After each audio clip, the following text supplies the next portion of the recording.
Assalamualaikum warahmatullahi wabarakatuh. Selamat pagi, selamat bertemu kembali di April Alarcon Channel. Baik, pada kesempatan kali ini kita akan melanjutkan pembahasan kita tentang pemanfaatan dan konservasi flora dan fauna di Indonesia maupun di dunia. Ini merupakan materi terakhir pada pembahasan kita tentang flora dan fauna, dimana kita udah bahas kemarin tentang karakteristik biosfer di pertemuan pertama, persebaran flora dan fauna, kemudian persebaran jenis flora ya di Indonesia dan dunia, juga fauna, serta yang terakhir adalah upaya konservasi serta pemanfaatan flora dan fauna di Indonesia dan di dunia. Baik, langsung saja ya, kita akan bahas tentang bagaimana pemanfaatan dan konservasi flora dan fauna di Indonesia. Indonesia sudah kita ketahui bahwa sangat kaya akan perairan ya, dimana dalam perairan tersebut banyak sekali terdapat biota lautnya ya, sebagai sumber flora maupun faunanya ya. Di antaranya adalah si lobster ya. Ada yang tahu lobster gitu ya? Ada yang banyak mengira bahwa lobster ini sama dengan udang ya. Padahal lobster itu dengan udang memang mirip, tapi sebenarnya keduanya berbeda ya. Karena lobster berukuran lebih besar, kemudian memiliki capit seperti kepiting ya. Dan yang paling penting ya, lobster ini merupakan salah satu komoditas ekspor yang sangat disukai oleh orang luar negeri ya, karena memiliki nilai ekonomis tinggi dan rasanya sangat enak sekali dibanding udang yang pada umumnya kita makan ya. Ini salah satu pemanfaatan ya flora maupun fauna ya, fauna biota laut ya, yang ada di Indonesia ya, ataupun yang lainnya nih seperti si kerang ini. Kalau di Ketapang itu kerang ini sangat terkenal ya dengan sebutan ale-ale ya. Ini juga sangat enak sekali, memiliki protein sangat tinggi ya. Oke, ini salah dua ya contoh dari pemanfaatan flora dan fauna. Lalu bagaimana sih sebenarnya pemanfaatan tersebut ya? Langsung saja kita lihat. Yang pertama ya, pemanfaatan flora dan fauna sebagai sumber daya alam ya, dimana flora dan fauna ini biasanya dimanfaatkan yang pertama sebagai sumber makanan ya, kemudian sebagai pendapatan ekonomi, pengetahuan dan penelitian, objek wisata, dan penjaga sistem kehidupan ya. Jadi akan ada siklus seperti itu. Yang pertama sebagai sumber makanan ya, manusia sangat membutuhkan makanan baik berasal dari tumbuhan maupun hewan. Maka pemanfaatan flora dan fauna ini sangat penting sekali ya, untuk makanan manusia ya, maupun untuk hewan dan tumbuhan tadi ya. Kalau untuk pemanfaatan ya kita lah makan ya, baik dari segi sayuran ya, makanan pokok kita, padi ya, beras ya, kemudian ada yang menggunakan sagu ya, kemudian ada jagung ya. Kemudian kita juga butuh sumber makan dari hewan ya, baik berupa daging, telur, susu ya, lemaknya, dan ini ya vitamin juga kita peroleh dari dan kalsium ya dari hewan. Selain sebagai sumber makanan ya, flora dan fauna juga kita manfaatkan untuk sebagai pendapatan ekonomi ya. Banyak sekali tumbuhan maupun hewan itu, satwa itu bisa kita jadikan sebagai sumber ekonomi ya. Misalnya di sini adalah rempah-rempah ya. Kemudian ada si rumput laut nih, bisa kita jadikan komoditas untuk ekspor. Dan Indonesia juga memanfaatkan flora dan fauna di daerah kita ini untuk kebutuhan ekonomi ya, untuk dijual seperti ternak nanti, kemudian pertanian dan lain-lainnya. Kemudian sebagai sumber pengetahuan dan penelitian, ternyata ya flora dan fauna ini bisa dimanfaatkan sebagai sumber pengetahuan dan penelitian ya. Banyak sekali hal-hal yang ada di bumi kita ya, seperti flora maupun fauna menjadikan sebagai sumber pengetahuan yang dapat menginspirasi para ilmuwan maupun peneliti ya, untuk buat sesuatu yang lebih besar ya. Misalnya pembuatan helikopter itu terinspirasi dari hewan berupa capung ya. Capung itu mirip sekali dengan helikopter, makanya ilmuwan itu meneliti dari capung tadi. Atau pesawatnya yang diteliti dari burung gitu ya. Kemudian selain sebagai bahan penelitian ya, flora maupun fauna ini juga dimanfaatkan untuk obat-obatan ya. Banyak sekali tanaman-tanaman yang dijadikan obat-obatan ya. Seperti rumput laut ini diteliti ternyata bagus sekali untuk pencernaan ya. Makanya bagus sekali untuk mereka yang memiliki masalah terhadap pencernaan ya, pada usus ya. Maka disarankan memakannya nih, bagus sekali. Kemudian pada tanaman lain ya, seperti sayur-sayuran ya, kemudian rempah-rempah ini banyak sekali mengandung vitamin ya, maupun sebagai obatnya. Seperti yang baru kemarin viral itu, kayu di hutan itu banyak yang digunakan untuk obatan kanker ya, seperti kayu bajaka ya, akar ya, dan lain-lain lagi. Kemudian dimanfaatkan juga sebagai objek wisata nih. Beberapa tempat daerah kita ya, yang memiliki flora dan fauna yang khas dijadikan tempat wisata ya, baik wisata laut maupun di darat ya. Yang terakhir sebagai siklus untuk menjaga sistem kehidupan ya. Kita butuh flora dan fauna untuk memenuhi kebutuhan hidup kita, untuk kegiatan ekonomi, untuk pengetahuan kita, wawasan kita, objek wisata dan lain-lain ya. Oke, selain sebagai dimanfaatkan ya untuk kebutuhan kita,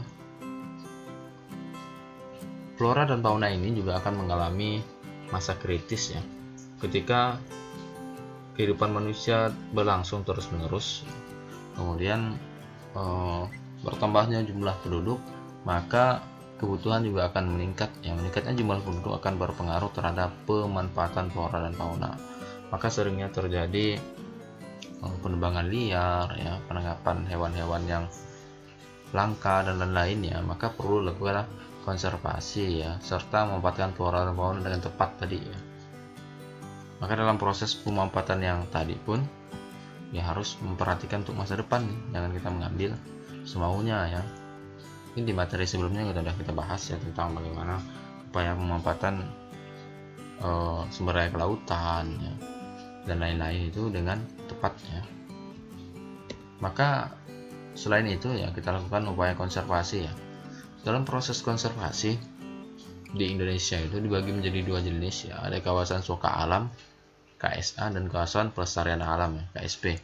Itu meliputi cagar alam, Suaka Marga Satwa ini KSA ya. Kemudian Taman Nasional, Taman Wisata, Taman Laut maupun cagar biosfer ini termasuk dari kawasan pelestarian alam. Baik, yang pertama ya, kawasan Suaka Alam. Yang pertama adalah cagar alam. Cagar alam merupakan kawasan untuk perlindungan khusus untuk tanaman yang khas ya, atau tumbuhan flora nih, yang gunanya untuk menjaga keberadaan dan perkembangannya dibiarkan tumbuh secara alami. Contohnya adalah bunga Rafflesia arnoldii terdapat di cagar alam Toba Penanjung 1 dan 2 ya, ini terdapat di Kabupaten Bengkulu, Provinsi Bengkulu ya, Kabupaten Bengkulu Tengah ya. Nah, sebenarnya tanaman Rafflesia ini dari Aceh sampai ke daerah Lampung itu terdapat banyak sekali ya. Untuk yang Rafflesia arnoldii ini banyak ditemukan di daerah Toba Penanjung ya, cagar alam Toba Penanjung, dimana setiap tahun itu pasti ada yang mekar nih. Kemudian selain cagar alam ada namanya Suaka Marga Satwa ya. Suaka Marga Satwa ini kawasan untuk perlindungan terhadap populasi dan habitat jenis satwa liar ya, yang khas biar tidak punah ya. Inti dari konservasi ini ya, biar tanaman maupun hewan ini tidak punah ya. Contohnya harimau Sumatera di Suaka Marga Satwa Singkil Aceh ya. Nah, ketika terjadi banyak penebangan liar ya, harimau ini bisa masuk ke pemukiman. Maka beberapa kasus ada masyarakat atau warga yang diterkam harimau karena daerahnya udah rusak ya, habitat asli mereka, tempat mereka cari makan itu hilang gitu ya, sehingga mereka masuk ke pemukiman warga ya, bahkan mengganggu ya. Ini meresahkan. Ada juga diambil ya untuk dijual kulitnya dan lain-lain ya. Kemudian kawasan pelestarian alam ya. Selain kawasan Soka Alam, ada kawasan pelestarian alam ya, dimana tujuannya sama, untuk melestarikan atau sebagai tempat perlindungan terhadap kehidupan ya, baik flora maupun fauna ya. Yang pertama, secara luas ya, ada namanya Taman Nasional ya. Taman Nasional ini merupakan kawasan pelestarian alam dengan ekosistem asli baik darat maupun laut. Contohnya Taman Nasional Bunaken, Sulawesi Utara ya, sangat indah sekali. Atau Taman Nasional Danau Sentarum ya, di Kapuas Hulu. Itu merupakan taman nasional berupa danau yang di situ ada satwa liar ya, yang dibiarkan hidup dan tidak boleh diambil. Contohnya adalah ikan arwana ya, kemudian ada burung rangkong, monyet, bekantan, dan lain-lainnya. Kemudian Taman Hutan Raya. Taman Hutan Raya merupakan kawasan pelestarian alam untuk koleksi tumbuhan atau satwa yang alami atau tidak alami. Contohnya Taman Hutan Raya Gunung Bunder di Yogyakarta. Yang terakhir adalah Taman Wisata Alam, merupakan kawasan pelestarian alam tujuan wisata dan rekreasi. Contohnya Taman Wisata Alam Mangrove di Pawah. Ini taman wisata ini biasanya sangat banyak dikunjungi ya, dan biasanya lebih rawan rusak ya, karena banyak orang yang datang ke sana gitu ya. Baik, yang terakhir adalah upaya konservasi serta pemanfaatan flora dan fauna di dunia ini.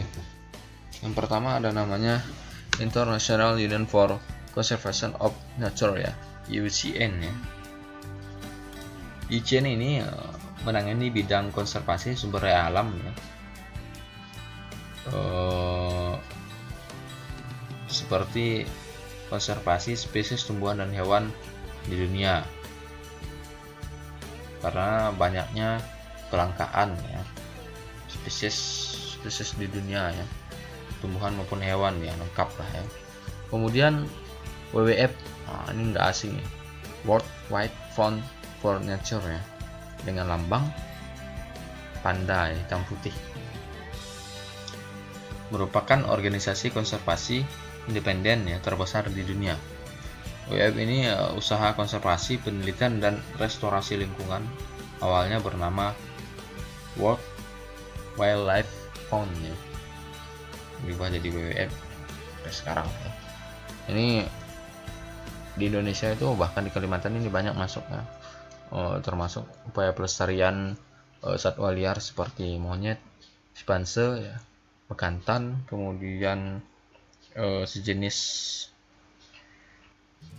gorila itu yang besar itu ya, seperti mayas dan lain-lain ya, yang udah mulai langka.